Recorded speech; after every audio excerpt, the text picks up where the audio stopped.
Welcome to Cartoonist Kayfabe. My name's Ed Piskor. I'm Jim Rugg.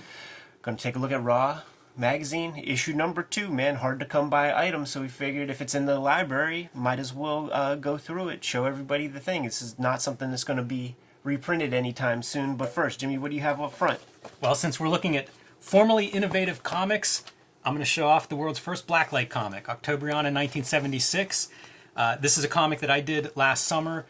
No other comics printed this way, and you can find out all about it in my process zine. 350 pages of every piece of art, every note of script, all of my drafts that went into making this. It's available as a PDF that you can download from jimrugg.com. And if you're interested in process and how I make this stuff, join me on patreon.com/jimrugg, where I basically do Cartoonist Kayfabe for the comics that I make. If you're interested in how I make Street Angel, if you're interested in how I make Octobriana, and hopefully soon, once my next book is announced, I'll be showing a lot of the behind the scenes on how I make that. You can find all of that. You can also download my hard to find and out of print zines and mini comics at patreon.com/jimrugg. I was spacing out for a second, Jimmy. What did you say your new comic was? Keep trying, Ed.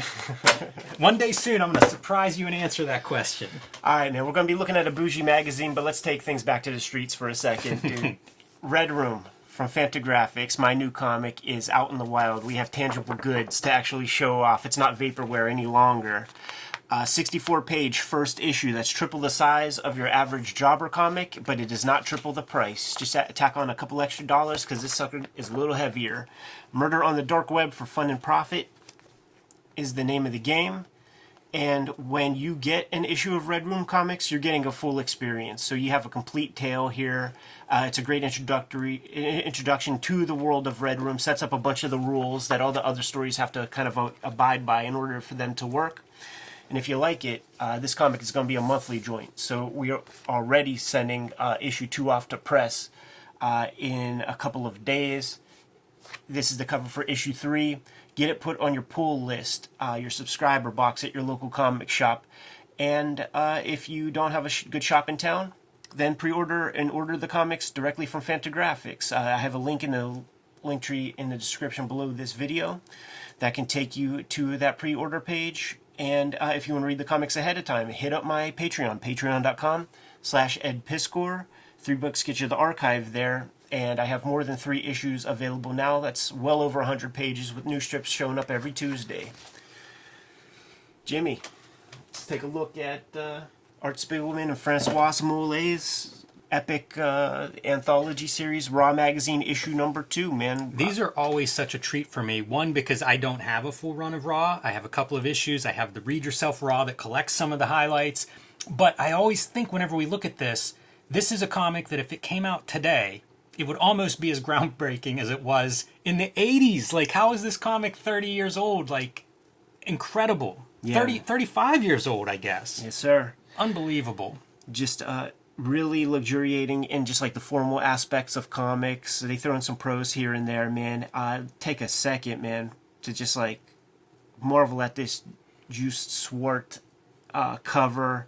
The creation of a comic strip, right? Like, it's a famous, iconic cover. Deadline hanging over the cartoonist's head with all of his like little gimmicks and his morgue file punchlines, themes, pencils, tacking up caption boxes, writing in dialogue bubbles. It's so cool. Just pre-rolled out squares on a hinge ready to be used, single panel cartoons.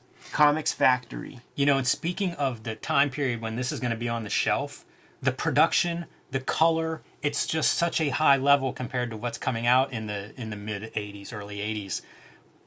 Nothing else comics looked like this, especially in America, and it was an education. You know, you talk about a little bit of text pieces, you talk about a cover by a European artist that none of us knew. Heck yeah, you know he's European too, because that WC gimmick right there with the little couple in there, man. Look, the lettering is even extremely beautiful. Yeah, it's a complete package. It's pretty phenomenal, and it's, you know, you mentioned Art and Francois, the 2 producers of this magazine. They are just coming at comics from a very international scope, with, you know, art knowledge, with design knowledge, printing this stuff, you know, being very hands-on in the production of this. It's just a different approach to comics making that in some cases has become more normalized in America, where you have Chris Ware's paying very close attention to these kinds of details. But at the time, that attention to detail and that kind of perspective, nothing else like it. Ready to get educated? Let's do it. Jerry Moriarty starts us off with that Jack Survive strip. Fine artist painter, SVA, School of Visual Arts teacher alongside Art Spiegelman, and bringing some fine art energy, man, to comic strips. He is the guy who unearthed Fletcher Hanks for all of these guys to enjoy. Wow. That's the story Paul Karasik told me, that like Moriarty was the dude that had, the stacks of Jay Disbrow comics and Fletcher Hanks comics. Like, he had the keen eye for the wild stuff, Ogden Whitney. That is a great piece of information for this strip. Because Totally. some of his paintings are in black and white or in gray. When you see the color here, it's the exact palette that would have been in those Golden Age comics, and especially the Fletcher Hanks comics. Wow, that's interesting. Yeah, like, I wonder if this was just a black and white piece and then they did seps on top. Like, I don't see brush strokes or anything. Oh, it's very possible. Yeah, and you see the Ben Day and Which things. is interesting to think of him like essentially inking, but with black paint. Right. And who knows the size of it. Yeah, man. I saw S. Clay Wilson's name in here, and I'm like, oh, what the heck? What the heck could that be? It's just this thing. Copyright 1980, S. Clay Wilson. A vestige of the underground. Undergrounds are pretty well dead. S. Clay Wilson would do some stuff in Arcade magazine that was edited by Spiegelman and Bill Griffith, so they were in contact for sure. Look at you, Schwartz' signature and how complex it is. Oh, I know. Yeah, it's gorgeous. It's really cool. The cover artist, of course, here. Yeah, this strip is super funny. 3-pager, right? You'll be back home by 11, right? You could count on it, honey. Tonight your rolling pin can stay in the pantry. So it's that comic strip, Andy Capp conceit of, the I don't know, drunkard husband, whatever, leaves and, gets a rolling pin thrown at him if he comes home late. Do you recognize this image? I task you with that. No, I don't. Cropped about right here is Understanding Comics. When they mention Swartz's name, it's Awesome. this is cropped right there, burnt into my mind forever. That's really great. And man, can't you imagine Scott McCloud going through Raw magazines Oh, and yeah, figuring yeah. stuff out and having his mind expanded? Heck yeah, with his engineer mind. I love this title treatment because it's 3D. You see the shadow cast from the word clock, but it doesn't look 3D. It's a real interesting way to do that. Swart uses interesting zips. He doesn't use the traditional mechanical looking perfect dots. He's using the pebble textures, the coquille board textures, and then these almost pointillist kind of dot patterns, kind of keep things as organic as possible. The story with this is the church's bell tower clock ain't working that well, man. So they got to call a guy to come in, fix it up. Guy who has the key to the church recognizes a priest suicide. He put his head in between the bell and chime gimmick and peeled his cap like an eggshell. So he's doing a prayer. He's saying a prayer. Says that the priest martyred himself and does what one should do with a body. Throws him out the window into the graveyard below. The actual guy who's tasked with fixing the chime, finally heads over. The doors open and whatnot. When the bell tolls, it's one less dong. So he's mad at his watch because he thought he was on time because his watch is on time. So when he goes back home, it turns out it really is on time. It was just the bell screwed up. But he's prepared, man, for his wife to smack him with rolling pins. So he's got some armor on and weaponry to use against her. Very weird one. It is weird. It reminds me of the Bringing Up Father parody in Mad Magazine. Yeah, for sure. He's trying to ward off that domestic violence that's coming. I think that the noteworthy thing, this was a comic from 75, and this is a comic in the early 80s. So, I don't know. They use what they got. Here's the Bill Griffith story that's really pretty cool. Almost every caption is a little bit of a cliffhanger for the next panel, and then the rhythm and time just gets truncated wild. more and more and more and more. You can fit fewer and fewer words in the captions, but all the captions still function the same way as this one by leaving like a little bit, like by sort of stringing you along and keeping you more and more engaged. Prison was okay, but eventually his lawyers got him pardoned, and it just keeps going to the point of just you can only have one word captions, man. I think he's a fascinating cartoonist, Griffith. Going back to like 70s stuff, like Arcade is something that I would see some of his work in that underground, almost underground model. This is so thoughtful. I wanted to make a joke about Death of Superman picks up the same idea, doing their different numbers of panels each issue. But it's really, it's brilliant. You're trying to play with formal stuff. You're trying to tell a story in an interesting way for Raw Magazine. This is great. Good use of the space that one has to tell Very their striking. story. Yeah. And just one more piece about Bill Griffith. This is from 1980, but he was doing a strip then at this point. Never more prolific than he is at this very moment. Yes. Doing a daily comic strip and churning out rigorous graphic novels, one after the other. Yeah, doing the work of a couple of cartoonists, and I don't know how old he is, but I mean, look, he's working in the 70s, so that's your 50 years of cartooning. And he just had a burst. Say 5 years ago, he just had a burst of energy and is just pumping these things out. I find those stories so inspirational. It gives me hope that I may make a great comic yet. Great silent comic. Hunter sends in his Hound. This one works really cool because it's like, these top two, one panel, but now you have a top and bottom tier to all the rest of the panels. It's hilarious. The bottom tiers are so funny. Right, yeah. Going into the little rabbit hut, going to do what dogs are supposed to do, and the hunter's just waiting to hear some feedback. The rabbits are like, listen, man, I got a wife and kids here. Playing up on the Mutt's emotions as he leaves. There's no one there, and they leave. Such a happy ending. Hey, these dogs are incredible. That they're bred to go into the dens and stuff. No, thank you. How do you breed a dog for that purpose? And it makes me wonder, like, do rabbits ever get rabies? Because I feel like there's got to be some scuffle. Yeah, it could be. Nightbeat. I think this might be the first appearance of Rick Geary in Raw Magazine. I almost said Wizard Magazine. And he's taking like headlines from, I guess in like local newspapers and stuff and putting panels to go along with it. And it's all that sensational, hyperbolic, if it bleeds, it leads kind of Nightcrawler headlines. Rick Geary's another one of these guys that you can look at with a long career. Totally. A lot of evolution in style, going from stuff like alternative comics like this to doing graphic novels. Really an interesting cartoonist and an interesting career. Another one that's like, it's an old piece. That's when you see a piece that's old like this and you see this format, this isn't exactly comics format. Like, you do wonder, like, did this run in an underground newspaper or something? Yeah. Because it would not work shrunk down. I can't imagine reducing the size of that text any more than this. And the line art is almost, pretty faint. Yeah, it's pretty cool. Didn't really read this ahead of time, man, but it's Spiegelman and Dan Levy, and I think it's talking about just like tabloid journalism, That's the hyperbole of it.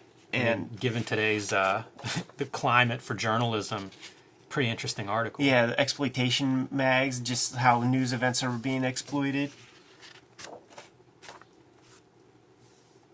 And then, take it to the comics, man. The Nazi exploitation of pop culture. What's wrong with this picture? A little bit of an MC Escher kind of vibe. Yeah. That's fun, playing with the different planes. Right. Stuff that's painted on the wall and then becomes like a real street lamp. Upside down elements. Real, like, hip magazine illustration kind of piece. Yeah. This is a fun one. This is what made this magazine cost me a lot of loot, man. It's because it still has the bubble gum and the cards in there. Wow. Mark Byers' story. This is a guy we're going to have to look at on his own. I feel like this is a guy who's really influential because people weren't making comics like this. Totally. I guess they still aren't, but I do think it influenced multiple generations since then. Leaning into I guess you would call primitive art, but there's nothing primitive about it, man. All the rigor that's on that page, man, is a very confident, or let's say deliberate hand. And extreme levels of angst that is represented visually. It's just not many comics like this before Mark Beyer. Yeah, for sure. So you have Amy and Jordan. Those are his flagship characters. And what happens is they're heading home, and their dog is eating their trading cards, and they're chasing the dog all through town to try to get their card. Well, to try to see if the dog is going to be sick, because he might have to go to the hospital eating all that cardboard.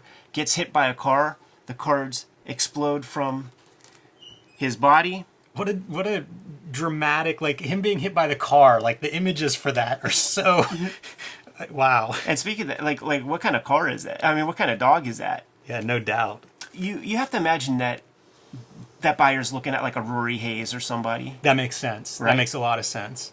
And to sort of break the fourth wall or something, let's have some bubblegum cards included in the gimmick. Yeah, it feels like Art Spiegelman, very good, capable of hooking that up. Having some connections there. Yeah, heading into the Topps office at midnight. I always have to tell the story from Comic Art Magazine of Mark Beyer coming to talk to the SVA class and Kaz asking him if he draws this way on purpose and Beyer leaving. We're going to see a real cool Kaz piece. This is neat. I've never seen this, and I don't know this artist. Yeah, I don't either. But it's kind of like journal entries. You see the dates. It's also like Bende patterns everywhere. Oh, yeah. It's almost like intentionally creating all these Bende patterns with the screens. Wow, that's really strange. Yeah, you get that by just stacking up your Bendes, man. So the originals would be real fun to look at, because some of the Bendes look like 3 or 4 stacks tall. It's almost digital looking. Yeah, like Mac stuff. Paint 1. You don't think that's digital art, right? Like, No, I don't. You couldn't have been doing it. Yeah, no, I don't. It looks so much like it anticipates that early digital art. It does. It's all the hard edges. It reminds me of like that early music video for the Dire Straits, where it's just rectangles or cubes. Here's the Kaz piece. Kaz is one of the students of Art Spiegelman, and I mean, this is Underworld, man. These weird characters gets a gift. The gift is this like little Play-Doh Z thing, and then we have a bad actor come in, Shifty, steals it, and that's the rest of the story. They're just chasing them all through, but it's that snake pattern of storytelling. Wow. You know, it's that stuff that they say can't work, and Kaz is like, I don't know about that. I don't know about that stuff, but that's all it is, just chasing the character through this crazy setting. You see stuff like this, you have to think of Harriman. For sure. I was thinking the other direction, and that's Chris Ware again. Some of the panel arrangement really reminds me of some of Chris Ware's stuff. Some of it a little bit less so, but I can kind of see, like, I bet you Chris Ware was looking at this and taking notes and being impressed by it. Ware would talk about when he would discover Raw magazine, it was in like the one place that, an IDs can put it, and it would be the adult section. So there's, Swank and Cherry magazine and stuff, and you might come across. That's funny. The thing I think of, you can keep going, with Kaz is cartoon language. Yes. Like a lot of cartoonists that I like, I think trade in that, but it wasn't, especially for like alt comics, I wouldn't hear that conversation that much. Kaz is one of those guys that really, it feels like he's composing with that language. Check this out, man. Like using the old Winsor McKay idiom of numbering your panels and just taking you on a ride, man. Taking you on a weird ride. Great page layouts, too, in addition to the panel compositions. Like, pretty striking page layouts. These would be assignments in class. And Spiegelman was unapologetic about the critiques, like not looking for any nonsense. If you're in here, if your rich parents got you into class and you're fucking off, like your stuff goes on wall C. But dude, I mean, these are your classmates? Totally. Like, how could you, The reason I say that is because these kids are showing up, like Spiegelman was a teacher that they went to... Yes. You earn your A if you get an A in that class, so they're really trying to impress. And fuck, the best of them get published in Raw magazine. Another one, man. Drew Freeman. This piece was a strip for an assignment, and then part 2 is the feedback from Oh, wow, that's cool. from idea. Art Spiegelman. So like, here's the strip, and it's Spiegelman, it's Drew Freeman. Spiegelman criticizing his depiction of black people in the last panel there, the back and forth that ensues with that. But this is super proto Friedman, you know. It's very raw, still has like a lot of drawing without photo reference and junk, and like, look at like what he could have been in a way, just kind of like a New Yorker style cartoonist in a way. Yeah, it's a real visual tour de force. Got to have the transatlantic connection. You know, this cartoonist showed up in the early joint too. Wait, what is that? Because the reason I ask is Tom DeHaven would write for some of these Raw magazines, so I always wonder if we see his byline show up somewhere. yeah. Maybe not yet. Yeah, but, no, not yet. We'll make note of he that gets for involved. sure. We'll make note of that for sure. It's interesting with DeHaven because he was in New York, so I think Yeah. that's how he connects with this group. You know, who's doing interesting comics, who's interested in comics, and pretty soon you're in the same loft party. Yeah, for sure. Ben Catcher, I think it's Wow. his first appearance. That's amazing. I mean, this is another guy that's got decades of amazing cartooning under his belt, and if you look at a contemporary Ben Catcher, it's evolved quite a bit. I love these things. I love being able to look at a cartoonist over 40 years and be like, okay, this is how you do it. You know, this is how you get better. This is how you develop. And Ben Catcher, you know, a fascinating cartoonist, a very unique voice. Yeah, really I awesome. first read him in the back of an architecture magazine from my day job, where they would have one page, and it was Ben Catcher, and it was great. I had no idea why I even got that magazine, but man, I read all those Ben Catchers. Glad you said it, because I was going to mention, like, his strips appear in the oddest of places. You take a look at this art; it's very hip art. Like, you can't imagine. You know, Eclipse Comics doesn't have a place for Ben Catcher right here. You know what I'm saying? And the sort of subject matters he wants to talk about. You know, the Atlantic Ocean laundry. It's a turn of the century laundry that uses salt water, like from the ocean, in its methodology, in its process. And it turns out that, like, through whatever kind of weird stuff they do, when you get your clothes back from them, your clothes smell like spearmint and super clean. And he describes that, like, you know, the entire fluid content of the Atlantic Ocean passed through the machines in a year. Just real kind of salt of the earth, like seedy storytell, like you know, 8 million stories of the That's cool. gritty city. Like, Here's a salt there's water one of for them. you. We have the same like salt content percentage-wise as oceans in our bodies. really? Yeah, weird, right? Like one body or all our bodies together? Percentage. Oh, I You know, see. Yeah. Salt makes up the same percentage. Mine is probably higher because I still eat top ramen, even though I'm a fucking almost 40-year-old man. You tip it a little bit. Mark Newgarden, another student at School of Visual Arts, so he's the third in the trio of Kaz, Friedman, and Newgarden. What a class. I feel like they could beat most professors. Yeah, oh, totally. And you know what? Like, each one has like their own kind of like philosophy on comic storytelling and stuff. This is the story of the Pep Boys told in matchbook covers. Unbelievable. I just got tires of Pep Boys, and they had moved their like mascots. It used to be on one part, the big 3D sign. They had moved it sort of to the back of the store and have their updated logo or whatever there now. Kind of cool to see that history. Newgarden, one of those guys that's I think of as like pop culture historian. Yes. Which several of these artists are.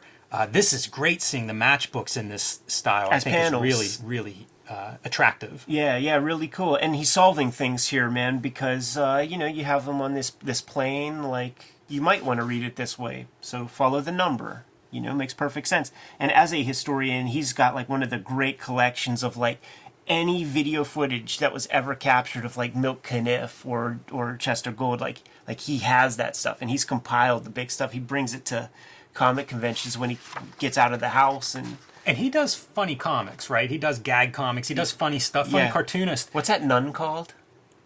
I don't know his none. Yeah. It was in the McSweeney's book. A bunch of strips. We need to of look it. at that. Yeah, for but sure. I was thinking of his book, We All Die Alone. Yeah. I always think of that, like that title sticks in my head. It must be 20 years since I, bought that book, but it just stands out to me as like, it's gallows humor. Yes. In some ways. Jimmy, we have a historic page turn. Are you ready for it? I am. Let's do this. All right. Got a quick little juice swort, but the historic page turn, my friends, is right here, man. We have chapter 1 of Mouse, which is projected to be a 200 to 250 page work in progress. Future chapters will appear in Raw on an occasional basis when they are completed. I think the way things start to shake out, and we'll find out as we pull out our future issues, I'm pretty sure they put out Mouse. They put out Raw whenever there was a fresh chapter. So I think there will be a tipped-in, glued-in chapter of Mouse included with the rest of the I love issues. this. One, it's a mini comic. Two, the glued in, like hand assembled piece. I feel like that's something that Chris Ware took notes on. But it's a mini comic. You know what I mean? Like, this is a masterpiece, one of the great American comics of all time, and it's a mini comic. Like, format is just no impediment whatsoever to the quality of the comics. Drawn on it's drawn on 8.5 by 11 paper, so still getting some of that tightening up by shrinking it a little bit. All the art is still there. This is beautiful because this is rough for the cover of the Pantheon edition, man. We're getting to see, the rough interpretation of like future things. It's amazing to see it in this form. Totally. The early ideas, even seeing his write-up of it, that 200, 250 pages. It's a work in progress. Like, what a raw piece to put out. No pun intended. But I mean, you think of what Mouse is, and to put a chapter 1 out, it just feels very bold. This is 1980, and even into the 90s, in those small volumes, he's still putting that together. So this is a work in progress of more than a decade. Yeah, it's I think it's like 12 years. I think the whole assembly process, serialization process. It's weird to think of Mouse being serialized. Totally. But these chapters, Charles Dickens times or something. They we really totally are work. old men. So, some of the loot that went into publishing this thing was attained from the School of Visual Arts. This ad, they got some loot, maybe even to have the students appear in there. I think there's some language on the interior cover. That's pretty interesting. If that's, in a way, how some of these guys get a little bit of a break because there's some sort of financial incentive. A number of Raw's contributors and staff members are students, faculty, and alumni of the School of Visual Arts. We gratefully thank the school for partially subsidizing this issue and their support in general. That's really interesting. Those cartoonists we know of that come out of that school and class are phenomenal. Yeah. I wonder if it's a different direction if not for that financial incentive. Like, would he have published Drew Freeman and Kaz and these guys otherwise? When you read that sentence, there's some ands in there. Like we thank them for partially subsidizing this issue. That could be just the ad, and for their support in general. Yeah. Like that. So that might not be incentivized. They made students glue Mouse chapter 1 in the back. You can be our intern. The students were Rip up fooling the around. covers. Wall 3 of the critique students. You guys want some extra credit? Hey, you, take your bike helmet off a second. I got something to tell you. So there it is, Raw 2. We looked at Raw 1 in a previous video. We're going to end up looking at all of them. Good. Super important Don't stuff. have to twist my arm for that. Yeah.